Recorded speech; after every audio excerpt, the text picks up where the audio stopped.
ঢাকায় জাতিসংঘের মানবাধিকার হাই কমিশনের অফিস। কারো চোখে এটি আশার আলো, আবার কারো চোখে রাষ্ট্রীয় নিরাপত্তার নতুন আশঙ্কা। কাগজে কলমে শুনতে উন্নয়নশীল রাষ্ট্রের জন্য আশাব্যঞ্জক এক খবর হলেও আসলে বাস্তবতা কি বলছে?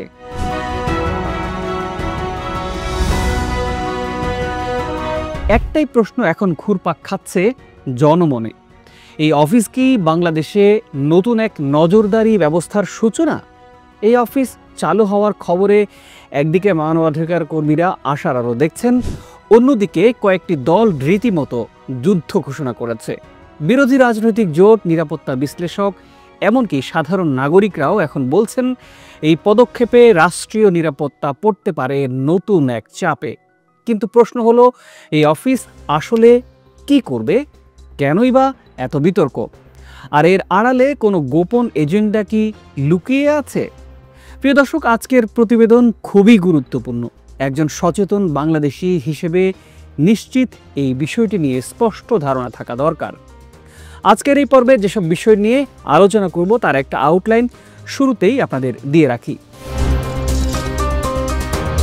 আজকের এই পর্বে আলোচনা করব কিভাবে হঠাৎ ঢাকায় জাতিসংঘ অফিস খোলার সিদ্ধান্ত এসেছে, জাতিসংঘ মানবাধিকার অফিসের বিশ্বব্যাপী প্রকৃত কাজ কি, বাংলাদেশের প্রেক্ষাপটে কিভাবে এটি রাষ্ট্রীয় তথ্য, গোয়েন্দা কাঠামো আর নিরাপত্তার জন্য উদ্বেগজনক হতে পারে, কারা এই বিষয়ে সরব হয়েছেন এবং কেন হয়েছেন, সরকারের অবস্থান আর চুক্তির শর্তও জানাবো এবং শেষ অংশে জানাবো এই অফিস চালু হলে দেশের নিরাপত্তা আর সার্বভৌমত্ব কোথায় গিয়ে দাঁড়াবে। এসব বিষয় নিয়ে আজকের পর্ব সাজিয়েছি, তো চলুন শুরু করা যাক।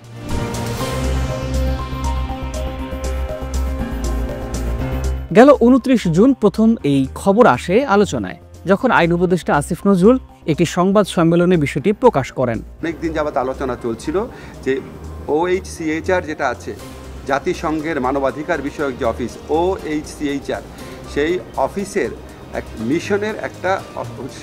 একটা মিশন শাখা বাংলাদেশে ওনারা খুলতে চাচ্ছিলেন। এরপর একে একে সরকার ও জাতিসংঘের পক্ষ থেকে আনুষ্ঠানিকভাবে ঘোষণা আসে, ঢাকায় জাতিসংঘের মানবাধিকার কমিশন OHCR মিশন চালু হচ্ছে 3 বছরের একটি সমঝোতা স্মারকের ভিত্তিতে। সরকারের ভাষ্য, এই অফিস মূলত প্রশিক্ষণ, কারিগরি সহায়তা ও মানবাধিকার বাস্তবায়নে সরকারি ও বেসরকারি প্রতিষ্ঠানকে সহযোগিতা করবে। মানবাধিকার লঙ্ঘনের প্রতিরোধ ও বিচার নিশ্চিত করাই এর মূল লক্ষ্য। কিন্তু প্রশ্ন একটাই, এর সিদ্ধান্ত এত গোপনে কেন নেওয়া হলো? জাতীয় সংসদে কিংবা জনগণের সামনে কেন এটা নিয়ে আলোচনা হয়নি?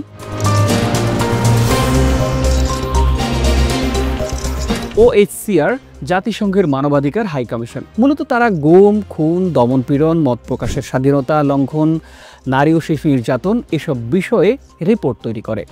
সেই রিপোর্ট জাতিসংঘে জমা পড়ে, যা আন্তর্জাতিক সম্পর্ক, অর্থনৈতিক অনুদান আর নিরাপত্তা নীতিতে প্রভাব ফেলে। চলুন এবার জানি বিশ্বের কোথায় কোথায় এই অফিস আছে।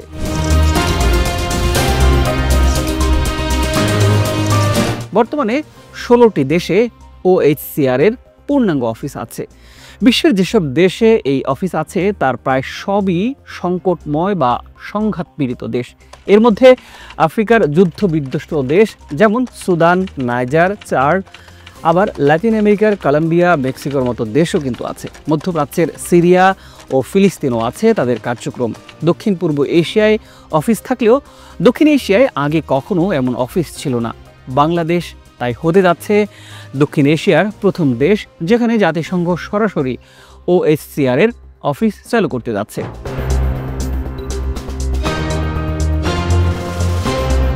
আমরা তো সংঘাত পীড়িত কিংবা যুদ্ধ বিধ্বস্ত দেশ নই, তবে এই তালিকায় হঠাৎ বাংলাদেশ কেন? প্রশ্ন উঠেছে।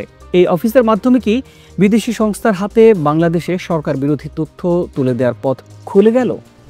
দেশের সামরিক বেসামরিক প্রশাসনের ওপর নজরদারি চালানো কি সম্ভব হয়ে উঠবে এই অফিসের মাধ্যমে? নাগরিক আন্দোলন, ধর্মীয় মূল্যবোধ, জাতীয় নিরাপত্তা এসব কি আর গোপন থাকবে? বিশেষজ্ঞদের মতে এই ধরনের অফিস কোনো দেশের অভ্যন্তরীণ নীতি নির্ধারণে প্রভাব বিস্তার করতে পারে, বিশেষ করে যদি আন্তর্জাতিক চাপের হাতিয়ার হিসেবে ব্যবহার করা হয়। এই সিদ্ধান্তের বিরুদ্ধে সবচেয়ে জোরালো আপত্তি তুলেছে ইসলামপন্থী রাজনৈতিক দল ও সংগঠনগুলো।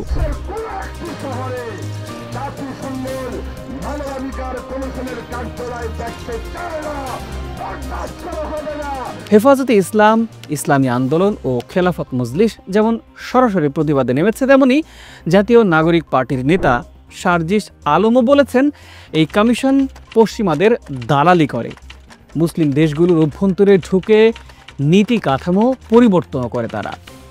জামায়াতের সমাবেশেও বিষয়টি নিয়ে সমালোচনা করেছেন দলটির নেতারা। বিরোধী রাজনৈতিক জোটের পক্ষ থেকেও প্রশ্ন তোলা হচ্ছে, এখন এই চুক্তির শর্ত কি? তাদের সদস্যদের দায়মুক্তি থাকবে? দেশের বিচার ব্যবস্থা কি এই চুক্তিতে বাইপাস হয়ে যাবে? ঢাকায় জাতিসংঘ মানবাধিকার অফিসের মাধ্যমে রাষ্ট্রীয় তথ্য কি বিদেশ চলে যেতে পারে? আমাদেরকে অমানবিক এবং মানবতার জন্য পশ্চিমাদের সাপোর্ট নিয়ে চলতে হয় এরকম একটি দেশের কাতারে দাঁড় করানোর এই অপচেষ্টাকে আমরা সম্পূর্ণভাবে বর্জন করি। বিশেষজ্ঞদের সংখ্যা এই অফিসের তথ্য সংগ্রহ কার্যক্রম যদি সরকার নিয়ন্ত্রণের বাইরে হয়, তবে রাষ্ট্রের গোপনীয়তা হুমকির মুখে পড়বে। নাগরিক পর্যবেক্ষণ, সংখ্যালঘু ইস্যু, নিরাপত্তা বাহিনীর কর্মকাণ্ড, এমনকি নির্বাচনের সময়কালে আন্দোলনের তথ্য সবই কিন্তু চলে যেতে পারে আন্তর্জাতিক মহলের হাতে। এমন নজির অতীতেও কিন্তু আছে, যেখানে জাতিসংঘের অফিস ব্যবহার করে অভ্যন্তরীণ আন্দোলনের পেছনে বৈদেশিক প্রভাব পড়েছে। তাহলে ভবিষ্যৎ কি?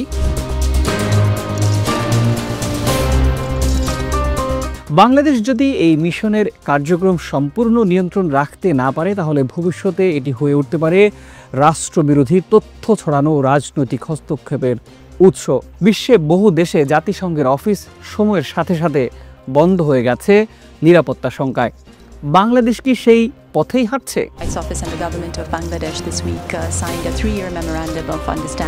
প্রিয় দর্শক, চলুন এবার জানি সরকারের প্রতিক্রিয়া আর প্রতিশ্রুতি নিয়ে। প্রধান উপদেষ্টা প্রেস উইং এর মধ্যে জানিয়েছে, এই মিশন কোনো আন্তর্জাতিক এজেন্ডা বাস্তবায়ন করবে না। বাংলাদেশের ধর্মীয় ও সাংস্কৃতিক কাঠামোর প্রতি সম্মান থাকবে। তবে একই সাথে বলা হয়েছে, অতীতে মানবাধিকার লঙ্ঘনের দায় মুক্তির সংস্কৃতি ভাঙতেই এই উদ্যোগ। প্রশিক্ষণ, কারিগরি সহায়তা ও জবাবদিহিতা নিশ্চিত করাই মূল উদ্দেশ্য। কিন্তু প্রশ্ন থেকেই যায়, সংবিধান, গোয়েন্দা কাঠামো ও সেনাবাহিনীর উপর কি এই কার্যালয়ের কোনো নজরদারি থাকবে না? ঢাকায় জাতিসংঘের মানবাধিকার অফিস চালু হচ্ছে, এটি এখন বাস্তবতা, কিন্তু বাস্তবতাটাই সবচেয়ে বড় প্রশ্ন। এটি কি শুধু মানবাধিকার উন্নয়নের নতুন উদ্যোগ, নাকি রাষ্ট্রীয় সার্বভৌমত্বে বিদেশি হস্তক্ষেপের সূক্ষ্ম জাল? বাংলাদেশের নাগরিকরা এখনই বলছেন, এই অফিস যদি নজরদারির নামান্তর হয়, তাহলে তা ভবিষ্যতে জাতীয় নিরাপত্তার জন্য ভয়াবহ এক পরিণতি ডেকে আনতে পারে। প্রিয় দর্শক, এই বিষয়টি নিয়ে আপনার মূল্যবান মতামত জানতে চাই আমরা। কমেন্ট করে অবশ্যই মতামত জানাবেন। দেখা হবে পরবর্তী ভিডিওতে, আর আন্তরিক অনুরোধ রইল চ্যানেলটি সাবস্ক্রাইব করার।